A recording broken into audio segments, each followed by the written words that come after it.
जय श्री श्याम। सभी मेरे भाइयों को, सभी मेरे साथियों को, सभी मेरी माताओं और सभी मेरी बहनों को जय श्री श्याम।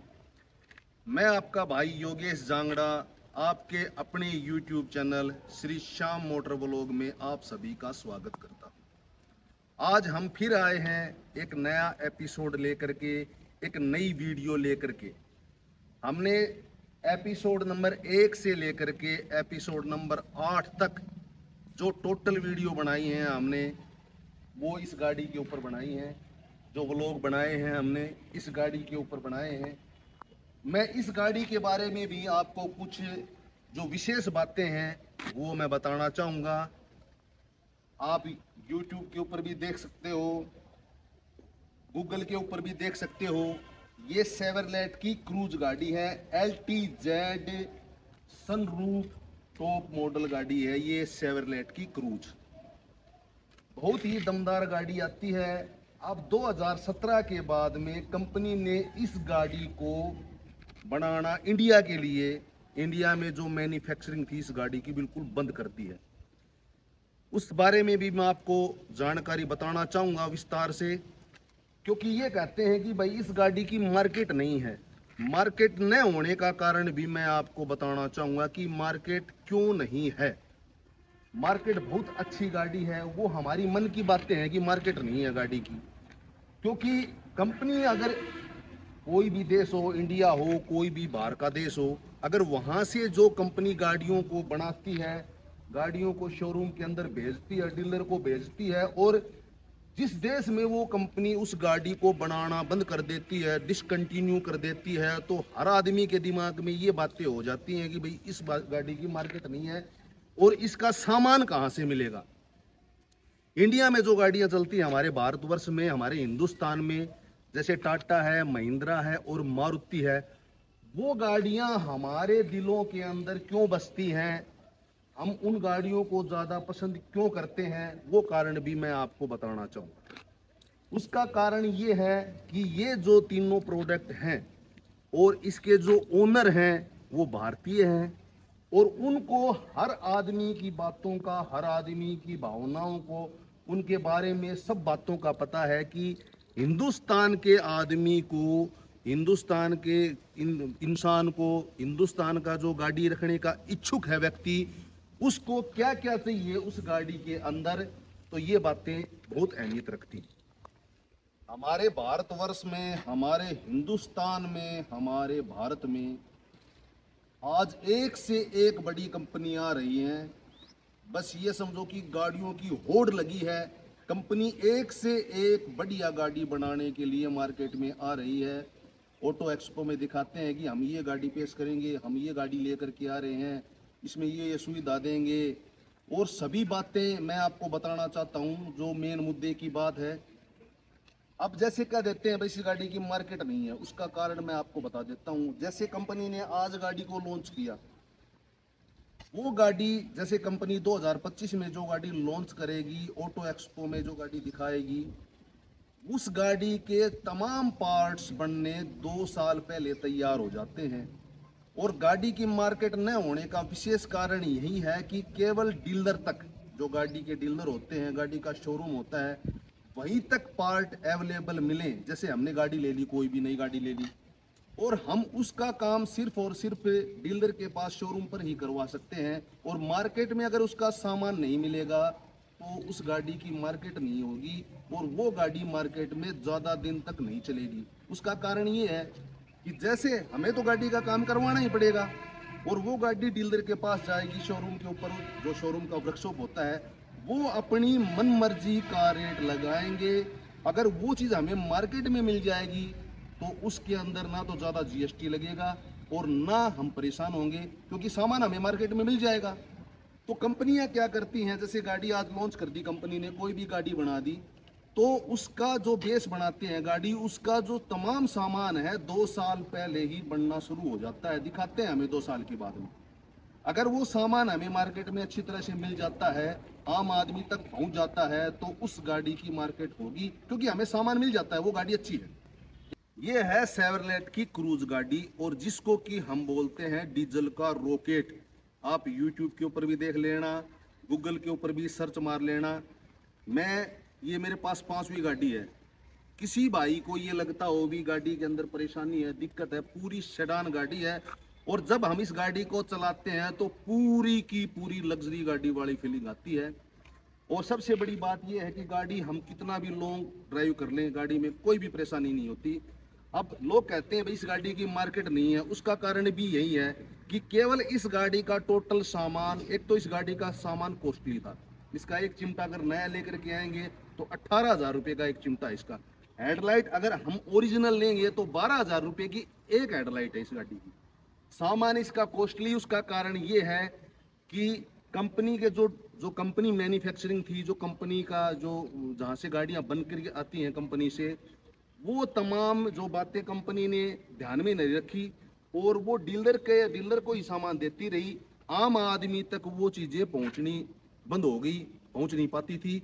इसके कारण डीलर अपनी मन मर्जी का रेट कस्टमर से लेता था। उसके कारण ये गाड़ी बिल्कुल कंपनी ने डिसकंटिन्यू कर दी इंडिया के अंदर 2017 में। और उसका एक कारण आपको और बताना चाहता हूँ, क्योंकि समय के अनुसार 2009 के अंदर ये गाड़ी मार्केट के अंदर आ चुकी थी और ओप्ट्रा के बाद में कंपनी ने जैसे जैसे समय व्यतीत होता गया, इसमें कोई विशेष चेंजमेंट नहीं की, समय के अनुसार इसके अंदर बदलाव नहीं किया। और जो कमी गाड़ी के अंदर, इस गाड़ी के अंदर कमी थी, जैसे कूलेंट वगैरह लीकेज हो जाया करता, छोटी मोटी समस्या होती थी, उसके ऊपर कंपनी ने विशेष ध्यान नहीं दिया, नहीं इसका मॉडल चेंज किया, तमाम सुविधा कस्टमर को नहीं दी। उसके कारण इस गाड़ी को कंपनी को बंद करना पड़ा। क्योंकि आज कोई भी ब्रांड होता है कंपनी का, हर आदमी को जो नई गाड़ी लेने का इच्छुक है उसको नई चीज चाहिए मार्केट में। रोजाना आलू की सब्जी खाएंगे तो बोर हो जाएंगे। तो वही बात है कि बदलाव जरूरी है। कंपनी ने इस गाड़ी में कोई बदलाव नहीं दिया। बाकी इस गाड़ी का सामान आप दिल्ली से लेकर के आ सकते हो, बस आम आदमी आम मार्केट में इस गाड़ी का सामान बिल्कुल नहीं मिलेगा। मेरे पास ये चौथी 5वीं गाड़ी है, मेरे को इस गाड़ी के अंदर 1% भी समस्या नहीं है। चाहे वो आप ये समझ लो कि भाई काफ़ी दिन से मैं गाड़ी रख रहा हूँ, कम से कम भी 1998-99 से मैं गाड़ी रखता हूँ, तो मुझे कोई दिक्कत नहीं है। और मुझे सब बातों का पता है कि भाई सामान इस गाड़ी का कहाँ पे मिलेगा, ऐसी कोई बड़ी बात भी नहीं है। और सबसे बड़ी बात आपको मैं एक और बताना चाहूँगा, ये गाड़ी है 2012 के 9वें महीने की। आज तक इस गाड़ी में कहीं भी जंग नहीं है, जंग 1% भी जंग नहीं है। इस गाड़ी के अंदर 2 लीटर का डीजल इंजन है, जो कि स्कॉर्पियो का, जो आजकल गाड़ियाँ आ रही हैं स्कॉर्पियो, उसके बराबर का इस गाड़ी का इंजन है। इसमें 2 मॉडल आते थे, दो गाड़ी मैनुअल में, जो मैनुअल ट्रांसमिशन में आती थी, एक आती थी ऑटोमेटिक में, और हमारे पास ये गाड़ी है ऑटोमेटिक में है। मैं सभी भाइयों को एक बात और बताना चाहता हूँ, ऑटोमेटिक और मैनुअल गाड़ी में एवरेज में भी आपको फर्क मिलेगा। मैनुअल गाड़ी ज़्यादा एवरेज देगी और ऑटोमेटिक गाड़ी कम एवरेज देगी। जैसे इस गाड़ी की कंपनी बताती है कि 15 की एवरेज देती है, लेकिन फिलहाल ये गाड़ी हमारी 8 की एवरेज दे रही है। मैनुअल और ऑटोमेटिक गाड़ी का मैं आपको बताना चाहूँगा क्या फ़ायदा है और क्या नुकसान है। जैसे हमने ऑटोमेटिक गाड़ी ले ली, भाई हमारे घर में है कोई, भाई माता बहनें हैं गाड़ी चला रही हैं, भाई मैनुअल में उनको दिक्कत आती है, जजमेंट नहीं होता गियर का, तो वो ऑटोमेटिक गाड़ी ले आते हैं। जब हम ओवरटेक मारने की कोशिश करेंगे, जैसे कोई भी व्हीकल है आराम से चल रहा है आगे, भाई कोई भी XYZ, और हम उसको अपने हिसाब से निकालना चाहते हैं तो अपने हिसाब से नहीं निकलेगी वो गाड़ी। जैसा कंपनी ने सेंसर एडजस्टमेंट करके दे रखे हैं उसी हिसाब किताब से, ऑटोमेटिक की बात कर रहा हूँ ये मैं, तो उसी हिसाब से चलेगी। अगर मैनुअल गाड़ी होगी तो हमें जैसे गाड़ी गियर बदलने की जरूरत है, गाड़ी निकालनी है, तो हम उस हिसाब किताब से उस गाड़ी को निकाल सकते हैं। और मैनुअल गाड़ी दी बेस्ट है। अगर कोई भाई मैनुअल गाड़ी अच्छी तरह से चला सकता है, मैनुअल का मतलब गियर से, जिसके अंदर 4 5 6 गियर आते हैं, एक बैक भी आता है रिवर्स, तो मैनुअल ज़्यादा बेटर है। और बाकी गाड़ी ऑटोमेटिक महंगी भी आती है, और मैं ये नहीं कहना चाहता कि भी ऑटोमेटिक मत लो, लेकिन हमारे हिसाब किताब से जो रूरल है, ग्रामीण क्षेत्र, उसके लिए मैनुअल से बढ़िया कोई गाड़ी नहीं। अब मैं क्रूज गाड़ी के बारे में आपको एक विशेष बात और बताना चाहता हूँ। जैसे ये क्रूज गाड़ी है, हम इस गाड़ी के अंदर बैठ रहे हैं, पुश बटन है ये गाड़ी, आपको दिखाता हूँ, ये देखिए। और ये ऑटोमेटिक गाड़ी है, ये पी पार्किंग हो गया, ये रियर हो गया, ठीक, बैक, और ये न्यूट्रल हो गया, ये ड्राइवर मोड हो गया। और इस गाड़ी के अंदर देखो आपको एक्सीलेटर पेडल मिलेगा और ये ब्रेक पेडल मिलेगा। ये हैंड ब्रेक है गाड़ी का। और आपको हैंड ब्रेक के बारे में भी एक बात बतानी मैं भूल गया, वो दोबारा बताना चाहता हूँ अच्छी तरह से। हैंड ब्रेक जैसे हमारा हैंड ब्रेक यहाँ तक काम करना चाहिए आधा, अगर हम ज़्यादा हैंड ब्रेक हमारा काम करता है तो ये समझो कि उसकी एडजस्टमेंट करवानी जरूरी है। हैंड ब्रेक बस यहीं तक काम करना चाहिए, इससे ज़्यादा नहीं। ये तो हमारी गाड़ी है, ये शेवरलेट क्रूज। ये सनरूफ है इस गाड़ी का। बहुत मस्त गाड़ी आती है, प्यारी गाड़ी आती है हमारे भोलेनाथ जी, ये बालाजी महाराज। ये देखो, कभी भी गाड़ी को स्टार्ट करो आप अच्छी तरह से। जैसे ये गाड़ी है, अभी इसका थोड़ा सा रिपोर्ट में दिक्कत है, तो यहाँ से ये गाड़ी स्टार्ट होगी। मैं आपको स्टार्ट करके दिखाता हूँ, गाड़ी को यहाँ से स्टार्ट नहीं होगी। अब ये देखो, क्रूज में एक विशेष बात बताता हूँ। अब इस गाड़ी के रिमोट में दिक्कत है, इस गाड़ी की कोडिंग हो रही है और इस गाड़ी की रिमोट में दिक्कत है। तो सभी भाइयों को मैं बताना चाहता हूँ, अगर गाड़ी के रिमोट में दिक्कत हो और गाड़ी चलने नहीं पा रही हो और दिक्कत हो रही हो गाड़ी में, तो इसके अंदर एक जगह आती है कंसोल के अंदर। देखो, ये देखो, ये जगह आती है, आपको दिखाता हूँ। इसके अंदर अपनी चाबी डालो, जैसे हमारी गाड़ी ऐसे स्टार्ट होगी। इसके अंदर चाबी डालो, चाबी डाल दी और गाड़ी ऑटोमेटिक गाड़ी तभी स्टार्ट होगी। हमारे वाले क्रूज भी ऐसे स्टार्ट होती है। ब्रेक के ऊपर पैर रखो आप और ये दबाओ बटन, ये गाड़ी स्टार्ट होगी। टॉप मॉडल गाड़ी है। अब इसके अंदर जो एडजस्टिंग सिस्टम है ड्राइवर का, वो आपको मैं दिखाना चाहता हूँ। ये देखो, ड्राइवर सीट है, ये वैसे आगे पीछे नहीं होगी। ये देखो, टॉप मॉडल है। अगर इसको हम पीछे करेंगे तो पीछे हो जाएगी गाड़ी, इलेक्ट्रिक वर्जन है। और इसको आगे करेंगे तो आगे हो जाएगी। सबसे टॉप मॉडल गाड़ी है हमारी। अगर इसको आगे से हम ऊपर करेंगे ऐसे, तो गाड़ी ऊपर हो जाएगी, ऊपर सीट ऊपर हो जाएगी आगे से। अगर हम इसको ऐसे ऊपर करेंगे तो गाड़ी की जो सीट है पीछे से ऊपर हो जाएगी। ये है शेवरलेट की क्रूज। इसके अंदर क्रूज कंट्रोल मिलता था। ये गाड़ी यहाँ से सेट करो, क्रूज कंट्रोल आपको मिलता था। अभी पुरानी गाड़ी हो चुकी है, थोड़ी वायरिंग में दिक्कत है, ये एक्सीडेंट भी हो चुकी है एक बार। ये एबीएस सिस्टम था, ये बत्तियाँ आई हुई हैं, कारण उसका यही है। और यहाँ देखो फॉग लैंप वगैरह, फॉग लैंप का ये इशू था हमारे पार्किंग एडजस्टमेंट का, यही है हेडलाइट का। ये देखो, और इसमें सबसे बड़ी बात ये है, इसमें एक खासियत आपको और बताना चाहता हूँ। गाड़ी हमने यहाँ से इस गाड़ी को लॉक कर दिया, जैसे यहाँ से लॉक कर दिया। अगर हमें गाड़ी का दरवाजा खोलना है तो हमें यहाँ से अगर अनलॉक भी नहीं करेंगे, जैसे ये गाड़ी लॉक है, ये गाड़ी अभी लॉक है। अब इसको एक बार दबाओ आप, 2 बार और दबाओ, ये गाड़ी खुल जाएगी।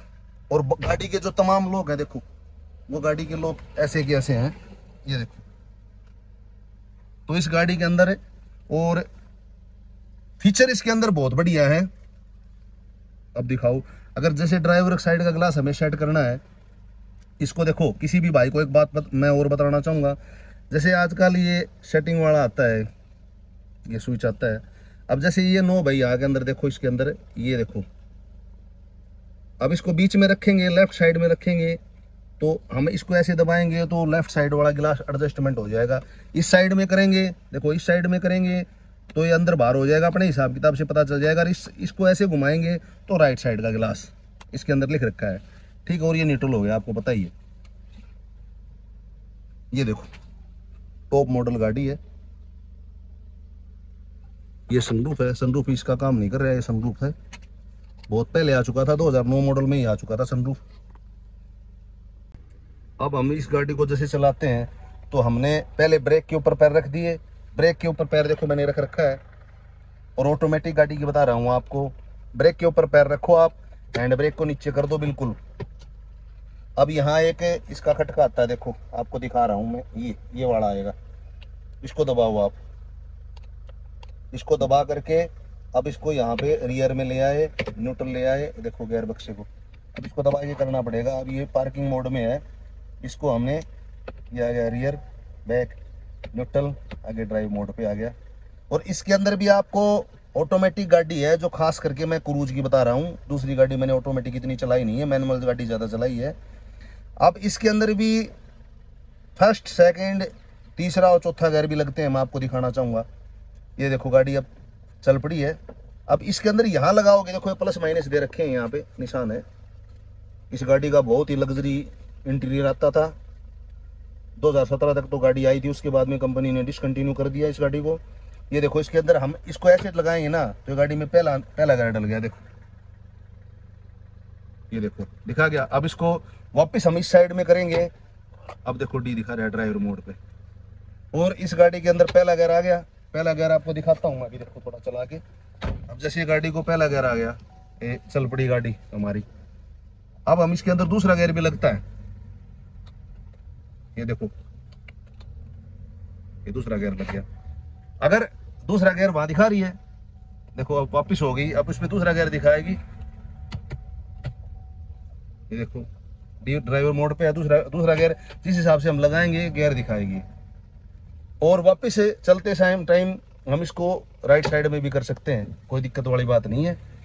तो गाड़ी में कोई कमी नहीं है। जैसे हमने गाड़ी का एसी चला दिया, अब जैसे एसी चल रहा है तो हमें इस साइड में रखना पड़ेगा नीले में। अगर हम इस साइड में करेंगे तो हीटर चल जाएगा।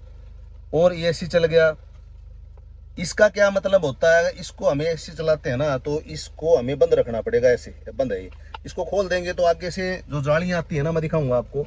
देखो ये जालियां हैं, इससे हवा आती है अंदर गाड़ी में। देखो आपको दिखाता हूं मैं, गाड़ी चलती रहेगी, इसमें जालियां होती हैं आगे, इससे बिल्कुल हवा आएगी अंदर। फ्रंट का सिस्टम बिल्कुल इसके अंदर होता है, बोनेट के अंदर पूरी वहां से आवाज आएगी, आपको दिखा रहा हूं मैं। और इसको अगर हम एसी चलाते हैं तो हमें इसको बंद रखना पड़ेगा। इसको हमें बंद रखना पड़ेगा अगर हम एसी चलाते हो तो। जो गाड़ी हमारी, जैसे ये गाड़ी ऑटोमेटिक गाड़ी में क्या है, खास करके हमारी क्रूज गाड़ी में, जब तक हम इस गाड़ी का स्विच नहीं लगेगा गाड़ी बत्ती नहीं आएगी। ये गाड़ी पार्किंग से बिल्कुल स्टार्ट होने, ये समझो कि गाड़ी बिल्कुल भी नहीं हटेगी। ये समझो अब स्टार्ट होगी ना, स्टार्ट होने के बाद में ये गाड़ी पार्किंग मोड से हटेगी, नहीं तो पार्किंग मोड से बिल्कुल नहीं हटेगी, चाहे आप कितनी भी कोशिश कर लो। और ये मैंने आपको बताया ही है कि ये जो इसका देखो ये खटका है, ये वापिस बैक, इसको बंद रखना है एसी चलाते हैं तो। आजकल आपको मैं एक बात और बताना चाहता हूँ कि आजकल जैसे ये सनरूफ आ गए भाई, सभी गाड़ियाँ सनरूफ की हैं। सनरूफ का तो क्रेज हो गया आज के दिन। ये समझो आप कोई भी गाड़ी हो तो सनरूफ का क्रेज हो गया। मैं सभी भाइयों को बताना चाहता हूँ सनरूफ का देखो यूज कैसे भी कर रहे हो लोग, लेकिन जिस हिसाब से आजकल लोग यूज कर रहे हैं ना सनरूफ का, वो बिल्कुल गलत है भाई। बिल्कुल 1% भी मैं उस बात के पक्ष में नहीं हूँ। जैसे गाड़ी हम चला रहे हैं, ये सनरूफ है गाड़ी का, और क्या करेंगे सनरूफ का ये हटा करके सनरूफ पीछे चले जाएगा। और बच्चे, छोटे छोटे बच्चे हैं, वो सनरूफ के बाहर अपना मुंह निकाल लेते हैं। गाड़ी चल रही है 60-70 की स्पीड के ऊपर, बच्चों के चश्मे होते नहीं हैं, जो हवा स्पीडली आती है उनकी आंखों को डैमेज करती है। लेकिन गाड़ी का ड्राइवर है, मालिक है, उसको ये नहीं पता कि हमारे नुकसान क्या है। सनरूफ के देखो जो मेरी नज़र में बातें हैं, मैं आपको सनरूफ के बारे में बताना चाहता हूँ। जैसे हमने गाड़ी को बंद कर लिया इसको, अब गाड़ी गर्मी का समय होता है, देखो मैं आपको बताना चाहूँ, गर्मी का समय होता है। और गर्मी के समय में क्या होता है, जैसे गाड़ी बंद है अपनी, ये वाली गाड़ी देखो, अब गाड़ी उठाती है, गाड़ी गर्म हो जाएगी बिल्कुल। अगर गाड़ी गर्म हो चुकी है तो गाड़ी के तमाम दरवाजे हैं वो नीचे उतार सकते हैं और सनरूफ को भी खोल सकते हैं, जिससे क्या होगा कि उसके ऊपर से हवा निकल जाएगी। ये देखो सनरूफ। और लोग क्या करते हैं कि गाड़ी 100 की स्पीड पे चल रही है, और 100 की स्पीड पे चल रही है गाड़ी, तो भी सनरूफ निकाल रखे हैं। छोटे छोटे बच्चे भाई उसके ऊपर खड़े हैं, और अचानक से ब्रेक मारने पड़ जाए गाड़ी के, अचानक से ब्रेक लग जाए, कोई भी कारण हो सकता है, तो फिर क्या होगा। तो मैं सभी भाइयों से ये बात भी कहना चाहता हूँ, जो छोटे छोटे बच्चे सनरूफ के अंदर मुंह निकाल लेते हैं बाहर, आधा शरीर उनका, आधे से ज़्यादा शरीर बाहर होता है, कृपा करके वो ध्यान रखें। सनरूफ का बस ये है कि असली जो रीज़न है उसका रीज़न यही है कि गाड़ी जैसे चारों शीशे उतारने की भी ज़रूरत नहीं है। जो ड्राइवर साइड का शीशा है इसको आधा निकाल लो यहाँ से, या पूरा कर लो, सनरूफ को खोल लो, थोड़ी दूर आप चलोगे तो यहाँ से प्रेशर से हवा आएगी, अंदर हवा इतनी इकट्ठी हो जाएगी, केवल उसको निकलने के लिए सनरूफ का ही माध्यम है, इससे हवा, गर्म हवा है वो ऊपर निकल जाएगी। तो ये भी एक विशेष बात है जो मैं आपको बताना चाहूँगा। और आज के लिए बस इतना ही है। और गाड़ी बहुत अच्छी थी ये, आज भी मेरे को पसंद है। मेरे पास ये 4-5वीं गाड़ी है, और 17 मॉडल अगर मेरे को कोई क्रूज गाड़ी मिलेगी तो मैं लेकर के भी आऊँगा, आपको दिखाऊंगा। और इस गाड़ी का जैसे पुरानी गाड़ी हो चुकी है, लेकिन गाड़ी चलाने में मस्त गाड़ी है ये, मेरे को पसंद है। और अब हम इस गाड़ी का काम करवाएंगे फरवरी मार्च में। उस टाइम भी मैं आपको एक व्लॉग बना के दिखाऊंगा कि हमने गाड़ी का क्या काम करवाया है। इसका बम्पर वगैरह बोनेट वगैरह पुराने हैं, सामान इसका मिल जाता है, कोई दिक्कत वाली बात नहीं है।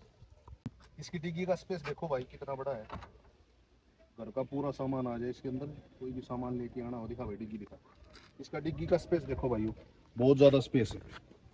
स्पेयर टायर इसके नीचे है और इतना स्पेस मेरे ख्याल में कोई भी गाड़ी में नहीं। जिस टाइम ये गाड़ी बनी थी 2009 में आई थी, कंपनी ने लॉन्च की थी इंडिया में, इससे बड़ी डिग्गी नहीं है देखो।